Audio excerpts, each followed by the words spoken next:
spitfire.com. So I want to have a little chat about strings. Okay, let's talk about strings for a minute. So there are some amazing sample libraries out there. I use Spitfire. I think they are brilliant. They sound wonderful, and quite frankly, I usually can't afford to get an orchestra in to do my recordings, so I use Spitfire. Now they're good. Don't get me wrong, they are very good. But if music is about emotion and conveying emotion, someone playing the real thing, someone playing a cello or a violin, they are going to be able to put so much more emotion into that part than anyone can programming in something on a MIDI keyboard. So as good as samples are, there is no substitute for the real deal. So like most of you probably can't afford to get in an orchestra, and sometimes maybe not even a quartet. But if you're writing string parts and you're programming strings, just want to impart the benefit of actually getting. So for example, this project here, I've got some sampled strings which I shall play you in a minute. But I also got in a violinist and a cellist to sit down together in a room. I recorded them, multi-tracked it, and then I've mixed that in with some sampled strings. And you'll hear in a minute, the difference is just unbelievable. So have a listen to these. These are my program strings.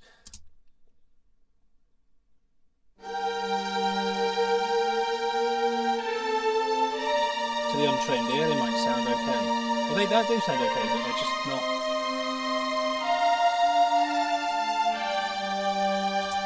Now, I could have programmed them better. I've literally just sort of put in a very basic arrangement and very basic programming because I knew that I was going to use real strings as well.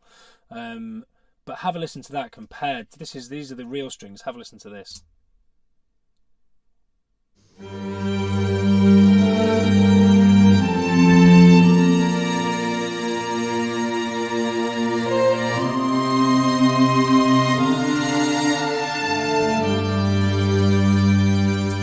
Oh my god, infinitely better.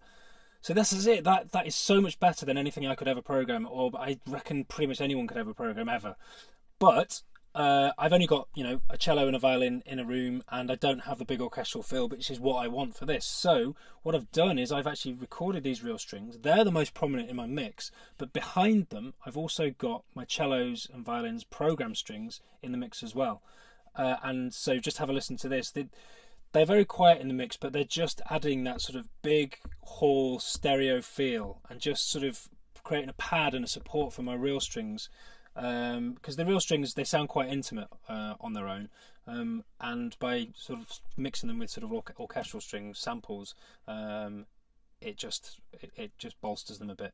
But so have a listen now to the two of them working in conjunction with each other.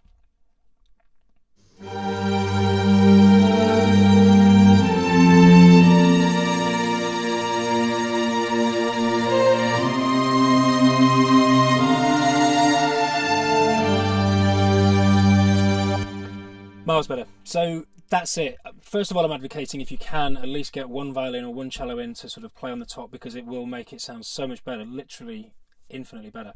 The other couple of things to notice are, one, if you're recording a violin and cello to mix in with orchestral samples, don't close mic a violin. Orchestral samples are sampled from omnis, outriggers, and decatry sort of positions, which are sort of a long way from the instrument and generally in a sort of big hall. So there's no point in close recording a cello or a violin to then mix. It will sound too weird. You've got one's close mic and the other far mic. So when you're micing your violin and your cello, get some space, get some air between the microphone and the instrument so that it's going to sit better when mixed with sort of something that was recorded in an orchestral setting.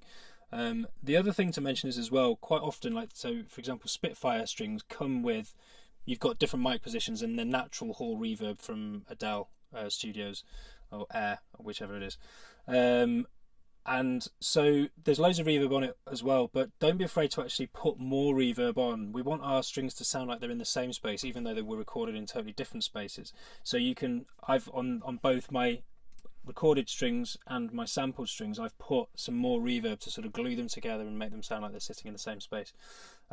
So yeah, there you go. Mixing strings with sample strings with real strings, it makes it so much better and so much more emotive, and ultimately that's what we want with our music. So yeah, go and do it. Bye.